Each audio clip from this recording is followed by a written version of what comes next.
সকাল এখন বাজে 6টা।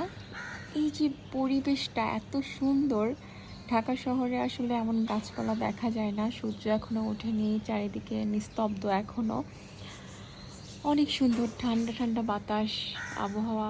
তোমার কেমন লাগছে বলো? অন্যরকম এক প্রশান্তি, এটা আসলে বলে বোঝানোর মতো না। ওই দেখো আম, আম দেখো। হ্যাঁ, দেখা যাচ্ছে। বাট খাইতে পারবো না। দেখা দেখা যাচ্ছে তো? যাক, হ্যাঁ হ্যাঁ অনেকগুলো আম, অনেকগুলো আম এখানে। But খেতে পারবো না, দুঃখের বিষয়। ইস, অনেক আমগুলো পড়ে গেছে জানো, অনেক আম ছিল এখানে, পড়ে গেছে।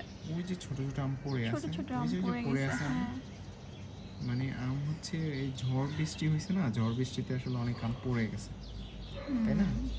এটা কিন্তু আমাদের নিচতলার কারোর বাসার ছাদ, যাই হোক অনেক দূরে। আর এখানে কাক থাকে আমাদের, কা কা ও, অনেক সময় কাকা বললে না চলে আসে, বাট এখন আশেপাশে নাই কাক।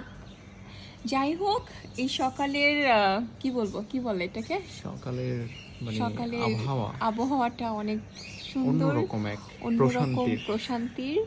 তারপর যেটা আসলে অন্য কোনো সময় পাওয়া যায় না সারা দিনে। আসলেই ওইটাই, সকালের শুরুতে যদি এমন একটা একটা পরিবেশে ঠান্ডা বাতাস, একটা ঠান্ডা অক্সিজেন, একদম ফ্রেশ ও অক্সিজেন। মাটির গন্ধ, ঢাকা প্রকৃতির শহর এটা গন্ধ, পাওয়া তো এটা মানে স্বপ্নের এটা বিষয়। স্বপ্ন একটা, ঠিক আছে। অনেকে ঢাকা শহরে থাকলে না ইয়ে দেখতে পায় না, আকাশ দেখতে পায় না।